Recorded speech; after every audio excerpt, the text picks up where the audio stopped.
between the Packers and the 49ers, as well as the Buccaneers versus the Lions. Before we get started, make sure that you guys do hit that like, hit that thumbs up. I do appreciate the support. Also, if you're new to the channel, make sure you do subscribe, click that bell, turn on your notifications so you don't miss a stream. As far as my stream schedule, I will be streaming both games tomorrow as well as Sunday. So make sure you guys do lock it in. It's going to be a hell of a time. I'm excited for it. And I'm ready. I hope you are too. So make sure you guys lock it in and subscribe. I will be streaming both games tomorrow. Now. We're going to start off with these Buccaneers and these Lions, ladies. These Bucks and these Lions. Now, I think I want to start by actually giving Baker Mayfield an apology. And I say this because at the beginning of this season, I didn't think that he was actually going to be a great fit for these Buccaneers, and I didn't think that this team was actually going to rally behind him the way that they have. Baker Mayfield has definitely made a believer out of me. He's definitely shown me that he does still have some fight left in him. And with this team, he's basically shown me that, he can build on this offense. The defense is clicking. Everything's working right now for these Buccaneers. So I do have to give Baker Mayfield some credit. And I'm going to say some because, hey, it's one game.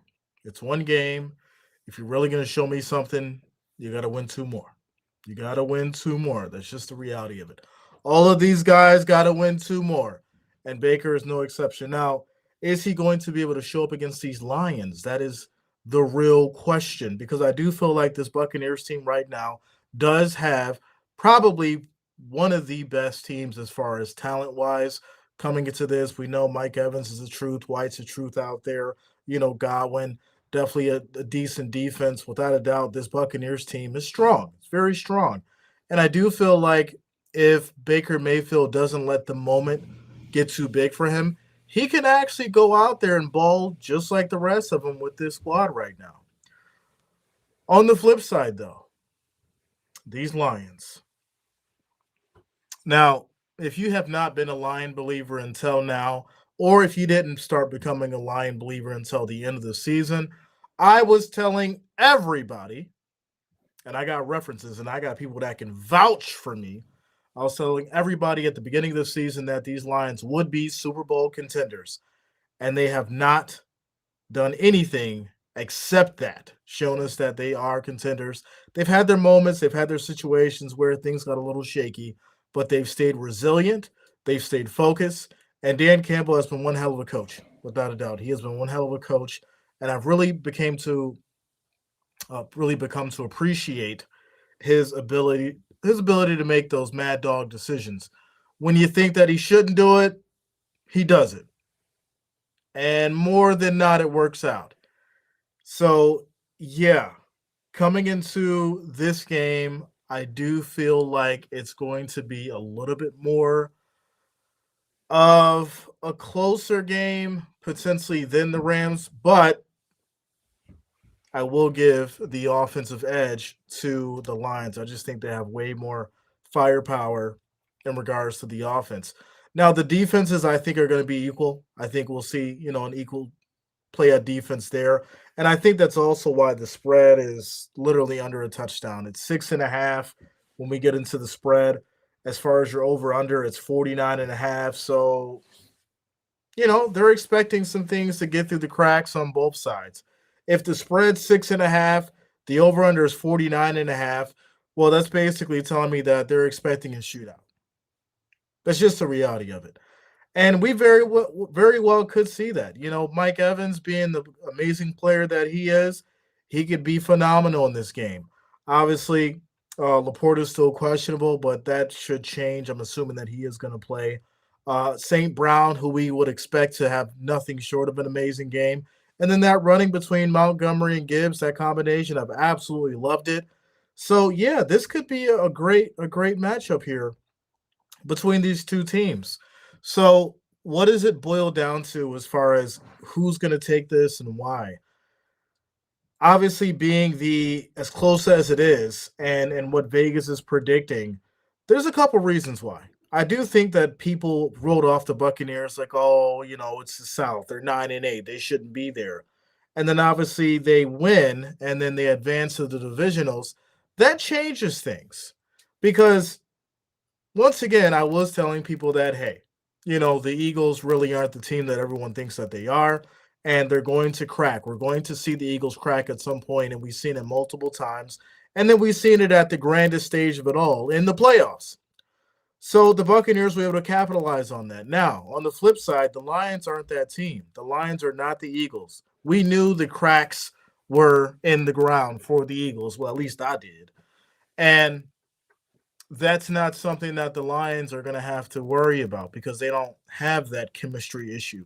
They don't have that problem as far as being a shell of themselves on that field.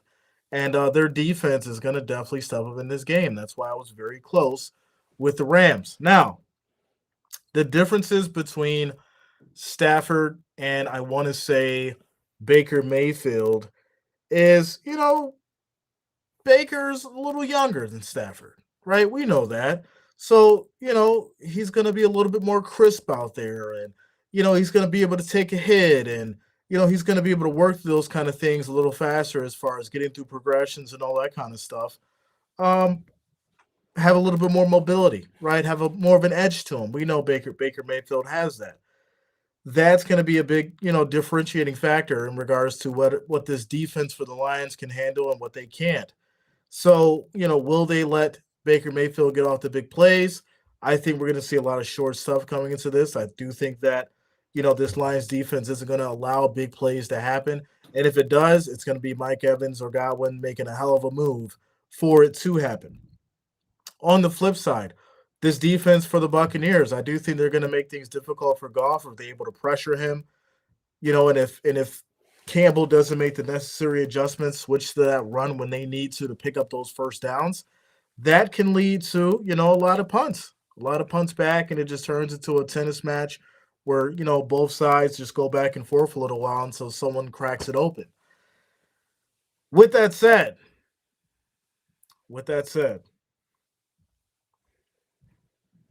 I'm going to go against the grain.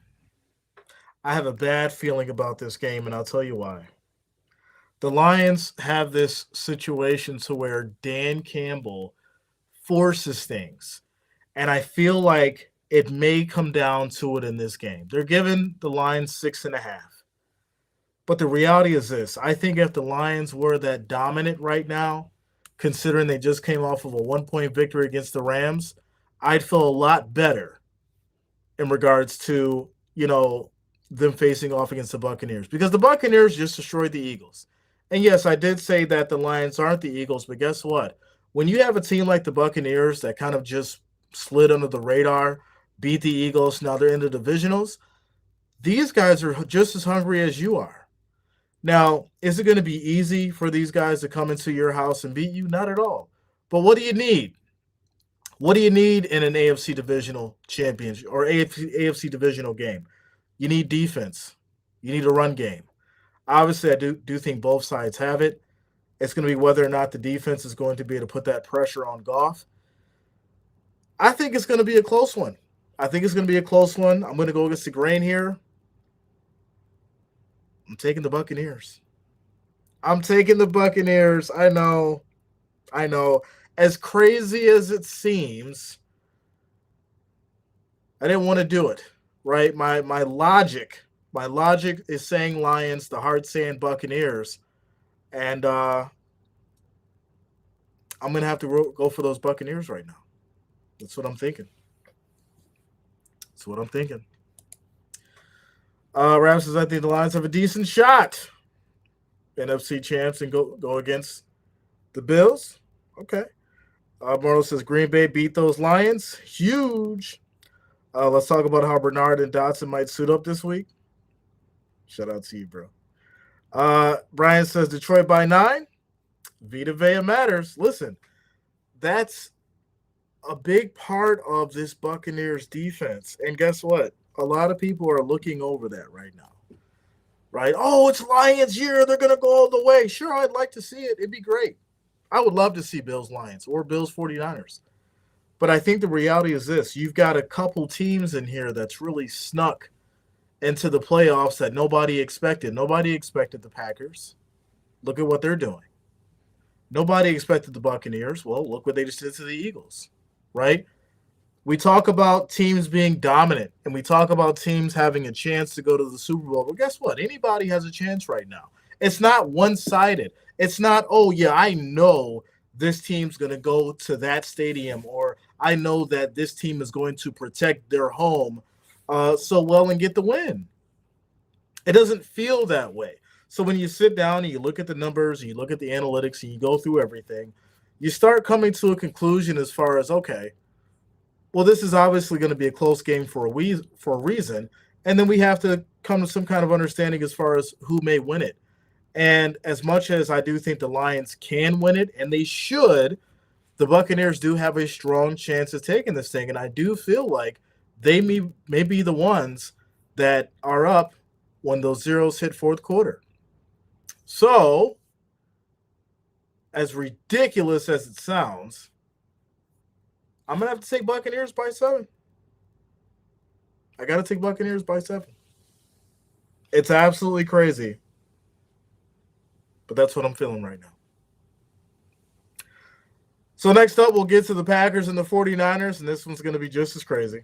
Just as crazy. But before I do that, we'll chop it up with you guys in the chat. Let's go. Kel says, Baker, let me go back up here. We'll feed off the crowd. Let him cook. Go Bucks. Shout out to you, Kai. Let's go, Kai. Jonas says, I told you, Jay, Buccaneers would win their division. I mean, it really wasn't that hard, bro. It really wasn't. They're 9-8. It wasn't that hard to win that division. Like, it's just crazy what's going on with the AFC South. Paul says, going to flatten Baker's muffin. All right. Immortal says, Jay, I got your back.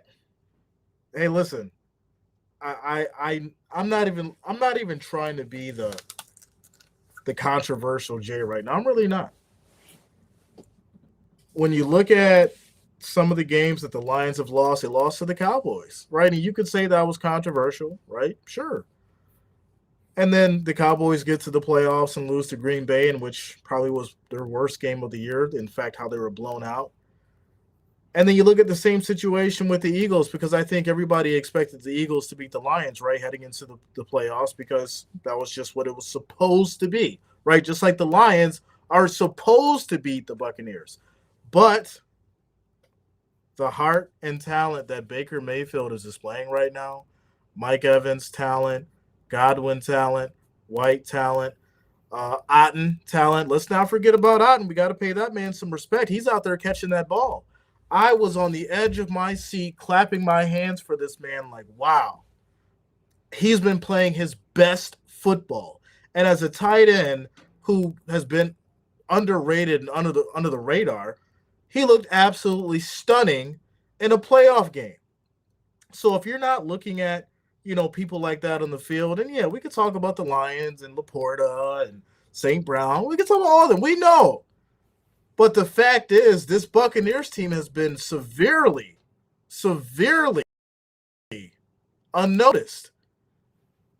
They get the win against those. Now they go on to the divisionals, and probably one of the biggest games in Baker Mayfield's life.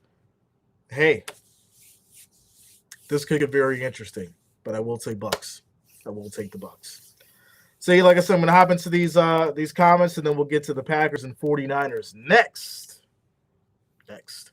Mo says, I saw you playing drums on Bucket outside the stadium. That was not me, my friend. That was not Jay. You did not see Jay out there. Not at all. You still feeling that drink from last night? Not at all, bro. I'm good. I believe that Texans and Buccaneers get their revenge from this regular season. Shout out to you, Michael. What up, yo? Lisa says, how would the cold weather affect the Ravens game? It's supposed to be like 20 degrees. I mean, that's not too bad, but it could. It really just all depends.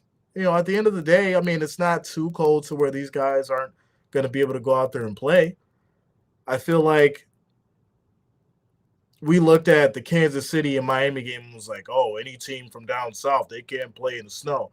No, there's some few that can, and I do feel like, this team, this young quarterback and CJ Stroud and that Texans team can fare well in the weather. Without a doubt.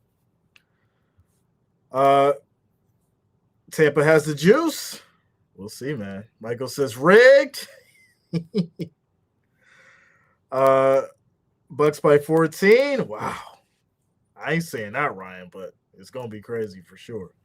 Tactical says Texans are coming in hot. Ravens could be rusty from sitting 2 weeks. That's true. We talked about it. Lisa says, all I care about is winning this game tomorrow night. In the Packers versus 49ers, I also think that 10 points is too much. Yeah, we'll get to that in a second. Gardaki says, CJ? Meh. All right. Listen, all the talking ends over the next 48 hours. All the talking ends. We're all going to be going crazy and having a great time. Like I said, make sure you guys do subscribe. Click that bell. Turn on your notifications so you don't miss it. I'll be streaming all 4 games between Saturday and Sunday, so make sure you lock it in. It's going to be a hell of a time. It's going to be wild. It's going to be a roller coaster. And this is what we're here for. For sure. That is for sure. Vincent says, will we see any helmet shatter this weekend? If so, who? Yeah, I don't think it's that cold. I mean, yeah, Bills game ain't going to be that cold. It's probably going to bounce up to like the 30s, I think, if I'm not mistaken. Ryan says, Jay, come stream at the lot. Yo, you're wild. I am not streaming in the vehicle, my friend, or outside. I'm not doing it. It's too cold. Give me like 40, 50 degrees. All right, cool. I'll do it. 30 and under? Nah, not doing it. Michael says Packers shouldn't even be there. They will be slaughtered. I hate the 49ers, but come on, Packers. All right. You know what? Let's go ahead and get into it. I was trying to chop it up with you guys for a little bit before we got into these Packers and these 49ers, but the crazy talking has already started. And it's going to get worse. It is going to get worse. With that said, if I were to ask you a question, and if I were to ask the people and say, hey, who do you think's better right now? Brock Purdy or Jordan Love? What would you say? And I want you to remove the stats. I want you to remove the accuracy as far as completion percentage, all that. I want you to just take them. Very, very important game. It's all on the line. Who's better right now, Jordan Love or Brock Purdy? Because here's the reality. This is Brock Purdy's biggest game. People aren't really talking about that, but this is the reality. This is Brock Purdy's biggest game. And you could say it's the same thing for Jordan Love, but the reality is this: Brock Purdy's been resting. Jordan Love just came off his biggest game against the Cowboys. Now, this game is Brock Purdy's biggest game. Robert says Jordan Love. Brian says Love's the hot hand. Okay. Who else we got? Jordan Love in a landslide. Now, Vincent says, I see where you're going, but it's the 49ers versus Packers, not Purdy versus Love. That's true, Vinny. Shout out to you, bro. That's very true. The reality is this, and I'm not saying that as in it's Jordan Love versus Purdy. I'm saying, who do you think is going to play better in regards to their squad heading into this game? Who's going to, work better under pressure? Who's going to go out on that field and be able to, make the big plays and get out of trouble and make sure that, they lead their team down the field to potentially score? Who's going to do that better? We've seen what Jordan Love was able to do against the Cowboys defense. The real question is, can this 49ers defense do better? And which we should expect it, but can they do better than the Cowboys? Because I think the reality is this. They said themselves, oh, we started game planning when we seen the Packers going against these Cowboys. So that means they really didn't know. They really probably didn't pay much attention to Jordan Love. And I'll say that because what I said earlier, nobody really expected the Packers to be in the playoffs. And here they are now. So it's kind of the same situation. How does Shanahan actually go out there and game plan against Jordan Love when they really haven't been game planning for them? We've seen and noticed how Brock Purdy works under pressure when it comes to the Ravens game. That was the huge differentiating factor. We could talk about the Browns and all. That's fine. We're talking about the Ravens against the 49ers team that's 100% now. Brock Purdy getting pressured. Once he gets out of that pocket, he's frazzled. His accuracy drops. If you just throw your hands up, he can't throw it over that line high enough before it gets bat down. All that stuff has been noticed already. We already know that. And a lot of people really haven't been paying attention to specifically Jordan Love until now, until that one game. So, yeah, you could say that at this point, the 49ers would be prepared and be ready. But to be honest, LaFleur's in a great situation because he's already been game planning for this. All right, we go beat the Cowboys. We know exactly what we got to do against, these 49ers. And it wasn't just until, a week ago that now these 49ers are preparing for these Packers. So there's a lot that goes into that. And it's more so, like you said, it's not just about Love versus Purdy. It's whether or not Purdy is going to be able to work through all the issues that he struggled with in regards to, the defenses and how they've been able to handle him going into such a, important game. This is his most important game of his career, without a doubt. I'm not going to say that it makes or breaks him because he is talented. He is great on the field. I love his decision-making. I love his IQ. He definitely looks amazing out there. But when he gets put in a situation to where the defense has figured him out and they keep coming and Shanahan's like, oh, you know what? I'm not going to change anything. I'm going to stick with the same game plan. I'm not going to make adjustments from the first to second, go through the half. I'm not going to do that. It's going to work. It's going to work. I'm just keep going with the same thing. We've seen that already. And if Shanahan goes with that same approach in this game and Purdy comes out a little cold, Green Bay is going to run that score up.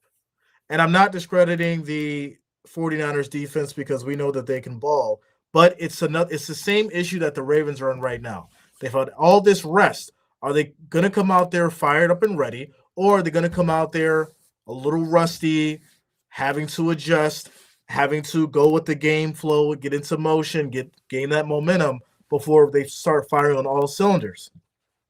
Now, this is another one. This is absolutely another one. Ladies and gentlemen, I think we could see some craziness this weekend where 3 home teams lose and 1 wins. I know my 49ers fans are going to hate me for this one. I think Green Bay takes it.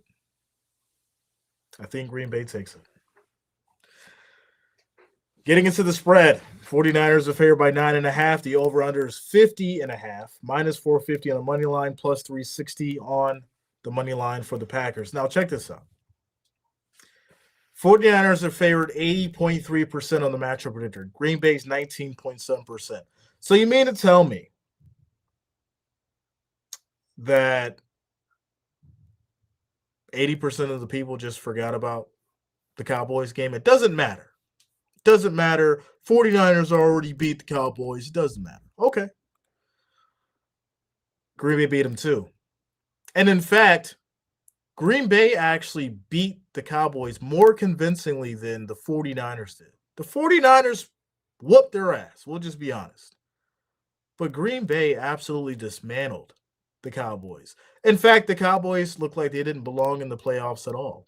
And that was probably the most important game that the Cowboys did get beat in. So when we talk about what the 49ers already did and what just recently happened, it's a whole different ballgame. And I'm just not sure if Brock Purdy is going to be able to overcome what's going to happen to him come game time. So I'm going to have to roll with Jordan Love on this one in these Packers. As crazy as it sounds, you guys know I've been hyping up Brock Purdy all year. And I even told you that I wanted to see Bills and 49ers or Bills and Lions in the Super Bowl. Once again, all eyes are on the 49ers. The 49ers have to win. The 49ers should win. And once again, we're in this situation to where Green Bay are playing lights out football. And if you get Aaron going, you get Jordan Love really clicking, you get Dobbs going, you get Watson going, and that defense steps up, Green Bay turns into a contender. Just like that. And that's what we're seeing. That's what we're seeing. Robert says, answer this, Jay. Can the Packers come up with 3 consecutive Hall of Fame quarterbacks? Favre, Rodgers, and Love.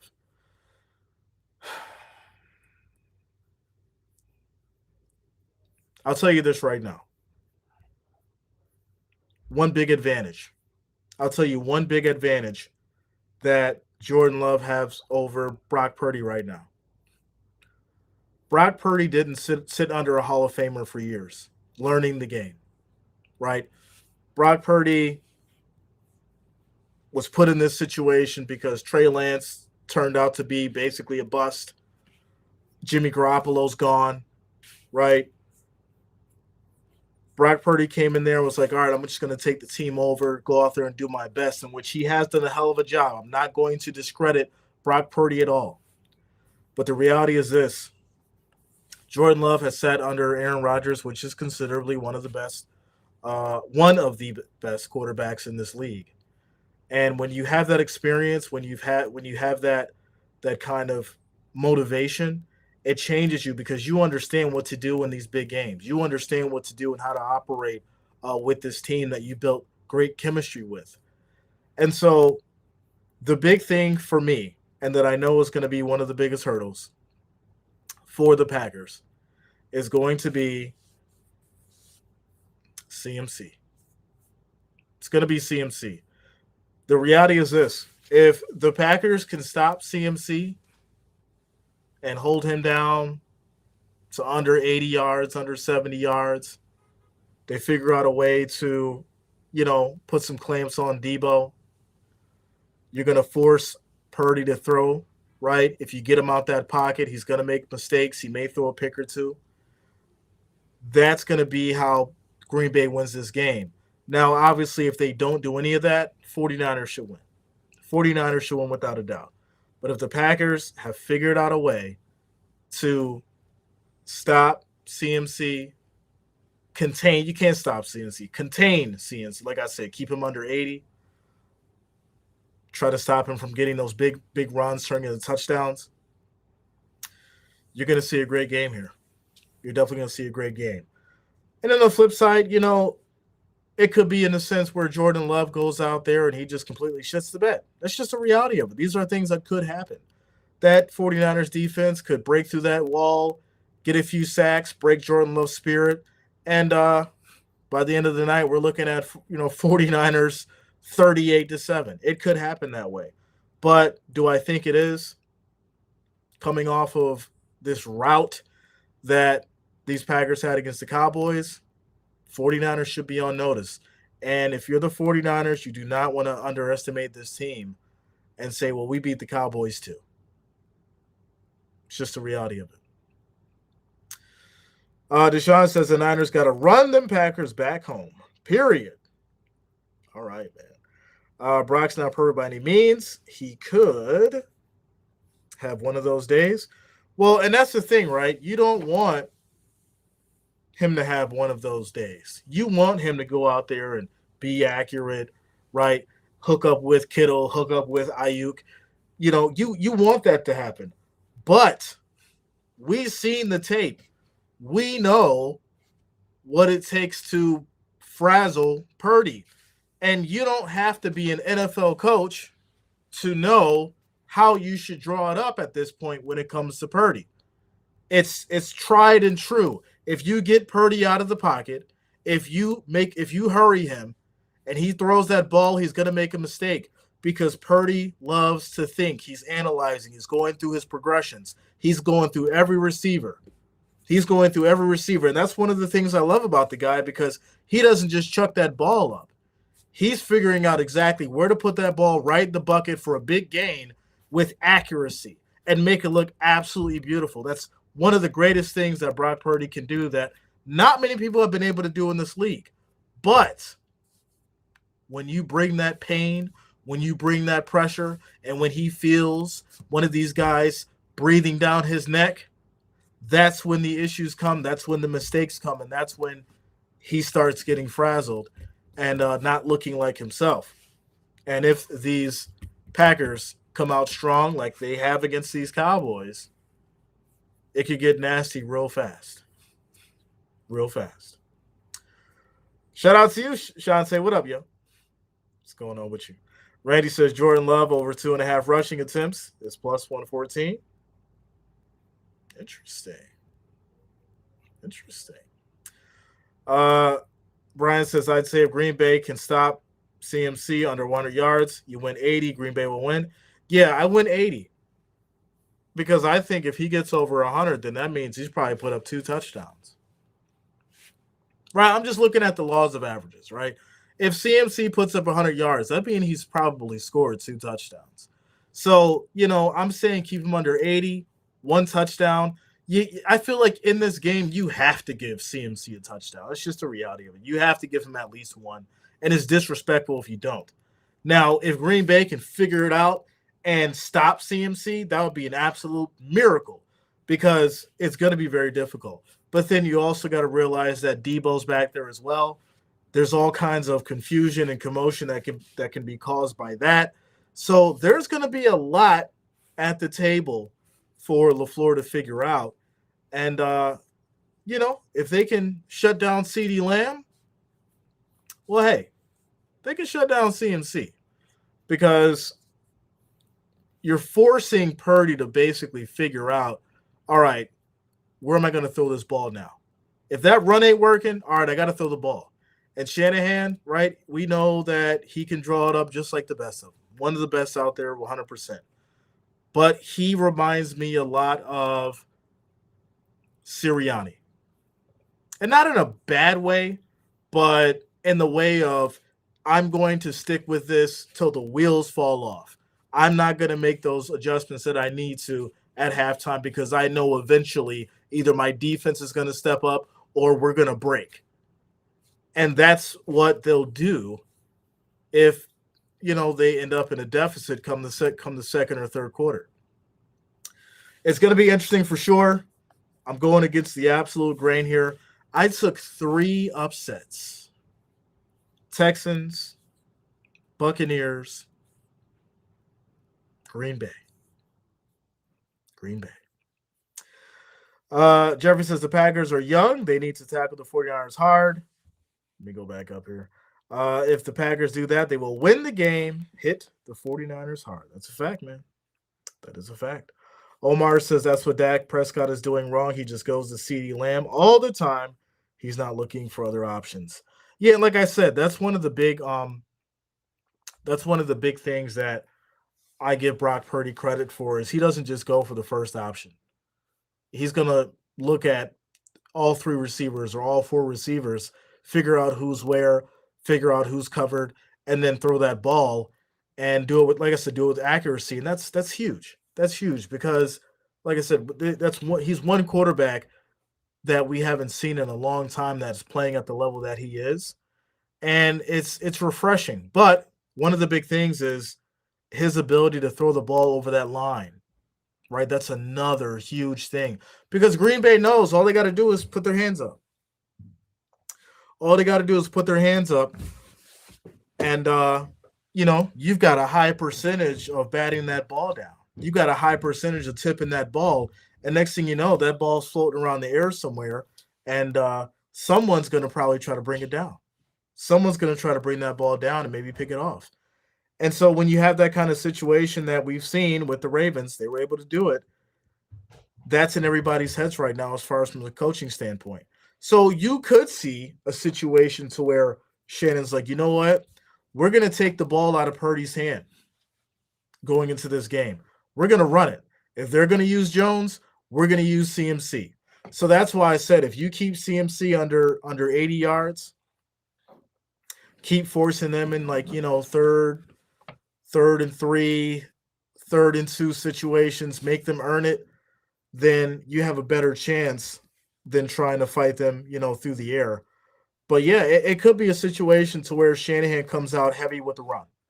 I would be very, very surprised if I don't see that. If I don't see these 49ers start off run heavy, using the screens with Debo, using CMC up the gut almost every time, and really preserving Purdy's arm for the second half. Teddy says 49ers 18-15. Wow. Cameron, yeah, man. Without a doubt. J8 or J7843 says can't agree on this one. You're wrong. Well, tell me why I'm wrong. Let's chop it up. Y'all know I don't run from this. Let's chop it up. Tell me why I'm wrong. Let me know why. I want to know why, my friend. Why is Jay wrong? Mario, it should be a good game, yeah, without a doubt. Royal says Detroit needs to whoop Tampa for me and revenge for the Eagles. Hey, we'll see, man. We'll see. J7, you said I'm wrong, man. I want you to tell me why. Tell me why I'm wrong so I can address it. Robert says, so does anyone know the answer to the question before the games are played? Does the bye week for the number 1 seeds help or don't help a team to win? I think it depends on the team. I think it depends on the coach. I think it depends on the locker room morale. I think it depends on the chemistry. All that kind of stuff, right? You're not going to know until you see that first series, right? You see Lamar come out there and he's not accurate. He's not, throwing well. And you see a bunch of drop passes or somebody fumbles the ball. That tells you right then and there that there's rust. You see the same situation with, the Lions, or not the Lions, but the 49ers. They come out there and, CMC's dropping the ball, or Debo, he gets cracked and fumbles the ball, something crazy like that, If we start seeing that, then, we know that there's rust there. But if you don't, and you get a fresh team, then, then the rest worked. It says home team in the West is too active. That's it.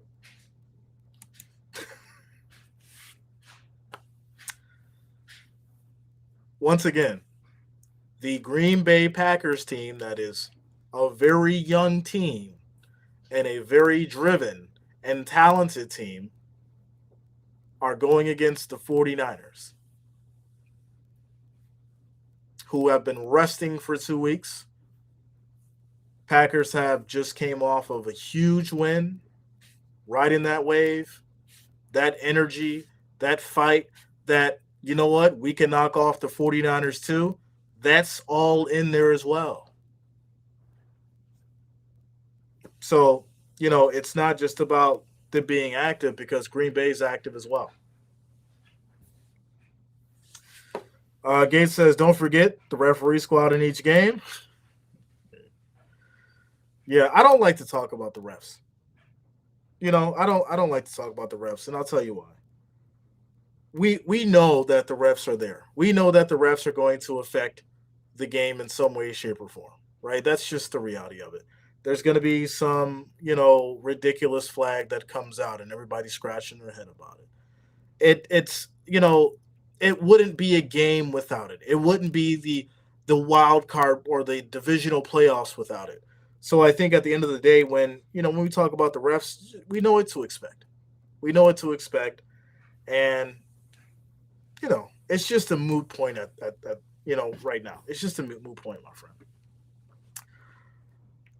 Says Jay, do you see Zay Flowers as Rookie of the Year? If so, why? I mean, you've got Puka, you've got Shroud. You know, I don't I don't I don't think Flowers is up there with him in regards to rookie of the year conversation. Royal says everyone's sleeping on the Ravens and 49ers because they had a bye week and too much rest, and they're going against two teams that were unexpected to win. Now, everyone think those teams are great. I don't think everyone thinks those teams are great. I think they've displayed that they can go out there and beat the best of them. I don't think anybody's just saying, oh, yeah, Green Bay is going to beat the 49ers because 49ers had 2 weeks of rest. No. I literally just broke down multiple reasons why the Packers could potentially beat the 49ers. And, you know, it has nothing to do with the rest part of it, even though that could be a part of it. But no, I think the reality is this. Brock Purdy coming into this game is, once again, this is probably the most important game of his career. NFC Divisional Playoffs. You are 2 games away. Well, not really 2. You're 1 game away from the Super Bowl. So if you're not ready, if you're not focused, if you're not 100% in the game, and you don't go out there and play your best game and you play mistake-free football, if you don't do that, you're going to get not only exposed, but they're going to capitalize on those mistakes. Because the defense is going to figure out a way to try and stop you. The defense is going to put their hands up to try and tip that ball. The defense is going to try to get you out of that pocket because they know that's what it takes to make you frazzled, to make you throw an incomplete pass, to make you potentially throw a pick. And that's just the reality of it. Come on, back up. And Aglel says if 49ers don't win Super Bowl this year, they never will. Every other contender has been decimated by injuries. You know, I don't really think the injury thing is as big as people make it out to be. Every team has injuries. Every team has people out. Some are worse than others for sure. But I think at the end of the day, you know, you have over 50 players on a roster. You need to figure out who can fit where. You need to figure out who can go out there and replace who. And this is the time of the year where certain people step up. You find out who has the heart. You find out who really has the game and who can go out there and win for you by making the necessary adjustments when you have those kind of injuries. Ryan says, apparently, some didn't like your predictions. Ride or die, you are still the best NFL game stream around. Trust me, I look around when you're not streaming family here. Shout out to you, Brian. You know, here's what's crazy. When I make these predictions, I'm not making these predictions because, you know, I don't like a certain team or I'm biased because I don't like the fans of that team. I make these predictions based off of stats, analytics, what I've seen throughout the whole season, who's excelling, who did what, who's came off their last victory, all that kind of stuff. That's how I come up with my predictions. So it's never a sense of I just turn on this camera and hop in front of this mic and I'm just like, all right, guys, you know what? Lions are going to win. That'd be crazy. So that's the beauty as far as being able to do this for the last 4 years. I've really learned a lot as far as looking at stats, looking at certain people step up. And yeah, I've been wrong. I've been wrong a lot, but I've been right a lot too. So, you know, when you take away the fact of, all right, I have a winning percentage as far as predictions, that goes a long way. And I'm not trying to toot my own horn here, but there's a lot of people who completely bomb because they don't know what the hell they're doing. It's just the reality of it. So, you know, there's going to be people who don't like the predictions. I remember somebody hit me up. They've been watching me for months on the streams. And, you know, I'm not going to mention their name, but, you know, I said, hey, I think this other team is going to win. And they hit me up and they're like, oh, Jay, I can't watch you anymore because, you know, you're going against my team. Listen, if you're that butthurt because I went against your team, never watch live football again because the analysts talk about your team. The analysts dog players on your team.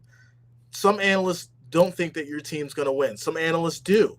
But yet and still, you'll watch those guys and you'll listen to what they say for 30 minutes, hour a day, and you don't bat an eye at it. But because Jay said it, it's a bad thing. So I don't know. But either way, it doesn't matter to me. Ernie says, one thing I like about you, Jay, is that you never try to shove FanDuel down our throats. No, man. Listen. For those who remember, there was a time where I did bet. And we did great. We did great. And I was a part of a, private Discord and all that kind of stuff. And we shared bets and we shared parlays and, we made good money.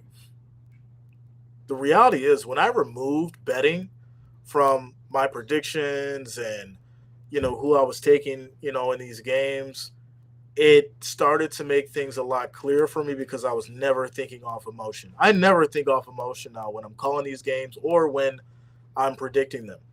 And the cool thing about it now is when I'm right, people tip me, right? Because they bet on the games. So it's a win-win for me. And then when I'm wrong, I take accountability for it. But the reality is this, at the end of the day, whether you're betting, you're not betting, all that kind of stuff, just enjoy the game. Just enjoy the game. A lot of people freak out. They get upset about certain things. They get so mad. They put their heart into this. And, to a degree, I get it because I do it too. But you also have to be logical and know that at the end of the day, your team can go home just like anybody else's. And that's not going to affect your life. That's not going to affect your bills. That's not going to affect the food on your table. We're watching entertainment. We love what these guys do out on the field. And at the end of the day, it's something to do. It's not the end-all, be-all that some like to chalk it up to. For sure. Sherry says, I'm a Steelers fan, and I still support you. Blessings from Texas. Shout out to you, Sherry. Much love. Much love. Lisa says, I'll take Jim Nance and Tony Romo over Ian Eagle.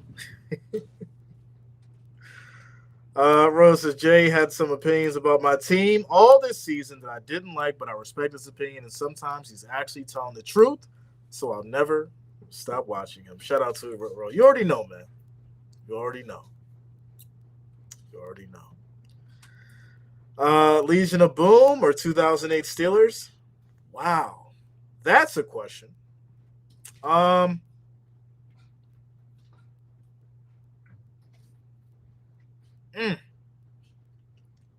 Something just was magical about that 2008 Steelers team. I think I got to go with the 2008 Steelers. Trevor Jackson TV says, how much for a consultation, Jay? I want to start a sports show. So, yeah, you know what? 48 minutes. I'll chop it up with you for about 12 minutes. Trevor. So, I'm going to just tell you this, and then you can donate to me. I'm not going to charge you. I'm going to allow you to just donate to me after I give you the game. Obviously, Cash App is, the call sign or the cash tag, JREASN, or if you want to do Venmo, @ JREASN. All right. You want to start a sports show, you want to start a podcast, you want to start sports streaming, right? First off, figure out how you're going to do it. Figure out your schedule. Can you do Monday nights? Can you do Thursday nights? Can you do Sunday all day? Can you just do Monday nights? Can you just do Thursdays? Can you do one game on Sunday? Figure out your schedule. Next, after that, figure out if you just want to focus on one team or cover all 32. After that, figure out as far as if you're going to have a daily streaming schedule for specific teams news or if you're just going to talk about everything.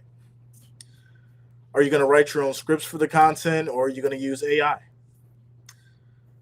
Next after that's going to be your equipment. You're going to want to get, a decent webcam, decent mic, mixer setup. Then obviously, you want to make sure that you have a decent computer. If you go desktop, you want to have a good graphics card, something like maybe a 3050 to 3060 or higher if you can afford it. As far as processor, get yourself an i7. Probably you can start off with maybe 11700, 12700. If you're not doing too much, that should work for you. Or if you want to go laptop, I prefer MacBooks for laptop. I don't know your budget, but if you're just starting off, you could go with the Windows laptop with those kind of specs. Like I said, a 3060 i7, something like that.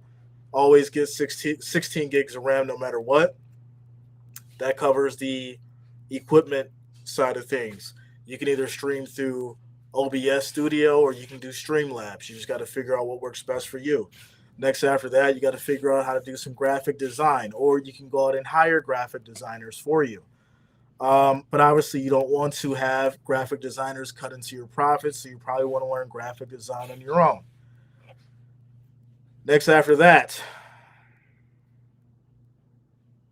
spend some time actually building up the cadence to talk for 4 hours. Because if you can't do that, you probably shouldn't do this. If you can't consistently talk for 4 hours, if you can't come up with additional content, additional discussions revolving around the game or during the game, it's going to be very hard for you to keep people's attention.